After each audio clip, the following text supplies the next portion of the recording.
Hey guys, I'm doing another deck spotlight, and today I'm taking a look at Binky Bill's Gimmick Puppet deck.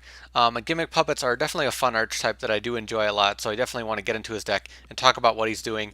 He's doing a lot of different things that I am doing in my build, so I'll kind of talk about them and talk about maybe what he can improve upon.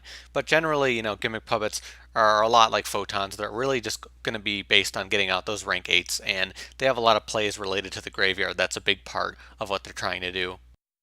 So to get right into his deck, to start things off, he's running 3 Gearspring Spirit, which makes a lot of sense in this deck. It's pretty much a free level 8 to make those plays and also has a nice effect to be able to blow over your opponent at points. So Gearspring Spirit makes a lot of sense for this deck.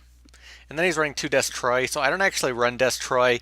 It's used to trigger certain effects that you'll be able to special summon from your hand. The only problem is that Gimmick Puppets rely more on the graveyard than the hand, so I'm a little bit worried kind of about how that effect works. It depends on your draw power, it depends on what you're doing, so it's definitely kind of a debatable card. Personally, I don't like to run it in my Gimmick Puppet deck. He's running 3 Dreary. This should be staple at 3 in any Gimmick Puppet deck because it's a free summon from the graveyard, so it makes your plays extremely easy for you. He's also running 3 Gimmick Puppet Egghead. So Egghead I do really like. Some people don't consider running it as much or run it at 2 or don't run it at all. I do like running it, so I don't really have any issue with him using it. And then he's running 2 Gear Changer. So I think Gear Changer kind of plays into his things with Destroy that he can keep this in the hand in order to activate his effects. Again, not really what I try to run in my deck. I focus more on just those standard rank 8s. But again, he's trying to do something a little bit different than me. He's also running Humpty Dumpty. So Humpty Dumpty additionally allows him to make some other plays. I feel like Humpty Dumpty is not as effective unless you're really trying to bring out rank 4s and doing some things with that. So another thing that I don't really consider running in my deck, maybe if he was running more rank 4s or he can use those rank 4s to make some plays off of it, I really have to see. But personally, it's not the way I would go about building the deck. But again, using this card combined with this Troy and Gear Changer, he can make some plays more easily. It's just not as aimed at the rank 8s, which I feel like is the main power of the deck. And then he's running 1 Magnetal. I'd say in this deck you should definitely consider running more than one because it's usually a free summon in Gimmick Puppets, especially with what you're trying to do. You can easily make rank 8 plays with this. Since Dreary keeps coming back, if your field is empty, you're pretty much guaranteeing the fact that you'll have another Dreary be able to summon this guy out and make those plays more easily. So I do recommend running more of this. He's also running 3 Scissors Arms. I do recommend running this at 2 or 3 because it gets whatever you need to the graveyard very quickly. Gimmick Puppets are, known for having the graveyard set up so what they can do, especially with Dreary, you need to get Dreary there early on, so it makes a lot of sense. Shadow Feeler, he's running that at 1. It's sort of, a choice. If you are going to run this, I'd say to run it at 1. Don't run it at more because it's kind of a situational card. I personally don't run it, but I don't have much of an issue with it. 1 Twilight Joker, kind of in the same thing as Shadow Feeler.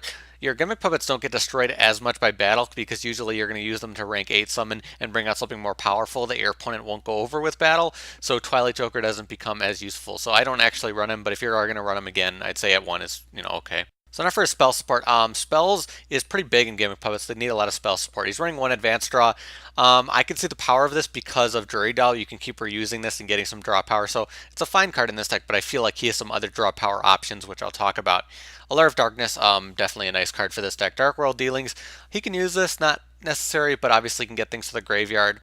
The only thing is that he wants things in the graveyard that he can use for trade-in, which would be more useful in my opinion. So I'm going to talk about that. Double Summon, I feel like with his deck it makes a little more sense. In actual like full Gimmick Puppets with rank 8s, I feel like Double Summon is not as important with what he's trying to do. Maybe to get out Geared Gigant, but again I feel like it's kind of slow for him. Foolish Burial, pretty much staple in this deck. Triple Junk Puppet, again staple because, why not summon your entire archetype from the graveyard. 1 Puppet Ritual, not a great card, but because if it depends on how many level 8s you have that will be in the graveyard, it's just really, really situational, but can be useful. So if you are going to run it again, run it at 1, don't run it at more. He's also using various rank up cards. I think rank ups are very important for Gimmick Puppets to give them additional power off of their rank 8 plays and some of their other number C cards. So I do like the rank ups. I personally am running 8 Argent Chaos Force, but if whatever you want to run, it's really up to you. He's running 2 XYZ Burst. Sort of situational, but can be powerful.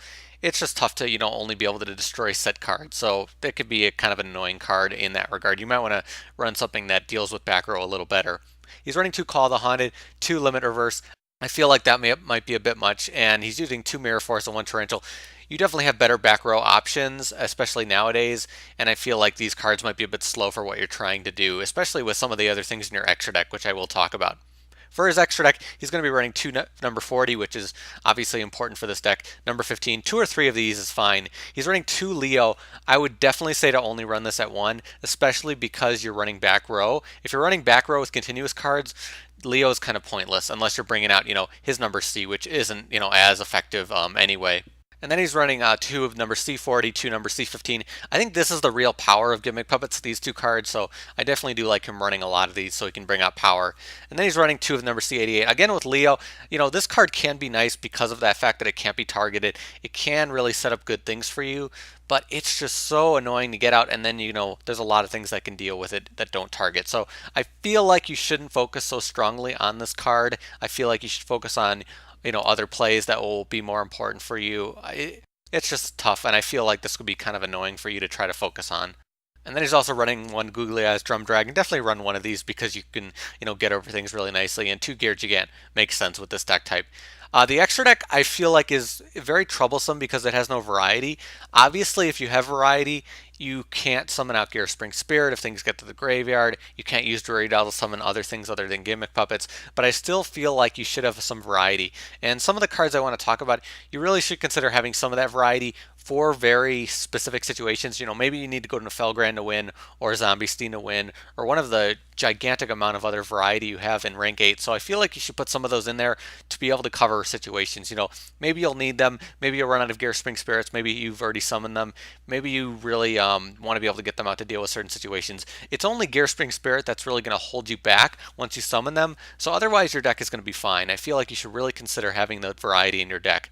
I feel like this deck is one of the decks that you really need to run trade-in in, especially between the Gearspring Spirits and Dreary Doll. You need to get Dreary Doll right to the graveyard right when you get it. So trade-in, very good card for this deck, and will give you some needed draw power. Infernal Reckless Summon is another card that's really good for this deck because all the Gimmick Puppets have really low attack, so you can use this to make plays very easily, especially for you. If you're focusing on Leo, if you do want to focus on Leo, definitely run Infernal Reckless Summon. Soul Charge, obvious choice for this deck, will be better than a lot of the back row, you're running to special summon. Forbidden Lance, a card that I feel is very important for this deck specifically because you're focusing on, one card that takes a lot of resources to bring out.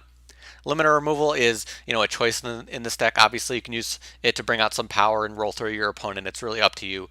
In my deck, I'm running Royal Decree because this deck is so focused on spell support. You're running 42 cards. You could definitely cut down back row, run Royal Decree, run Trap Stun, run more back row, whatever you want to do with that. I feel like you should cut down the cards a little bit and deal with back row in whatever way you can. So that's it for Binky Bill's Gimmick Puppet deck. I do like what he's trying to do. He's definitely aiming at running it a little bit different than me, which is fine. I don't have an issue with that. I just feel like he needs to add some things that will make it a little more consistent, a little stronger, and, just fill into the archetype. I realize you are running a lot of the cards in the archetype, which is fine, but you should consider, running things outside the archetype. I really like Machinas for this deck. Machina Cannon, you can send things to the graveyard and have it for free. I think it combos really well with this deck, or just other various things, other rank 4s. There's a lot of other ideas I do have, but I don't want to take up, a huge amount of time. Just, try to think about that. You could take a look at my build if you want to see some of those ideas as well, or contact me directly.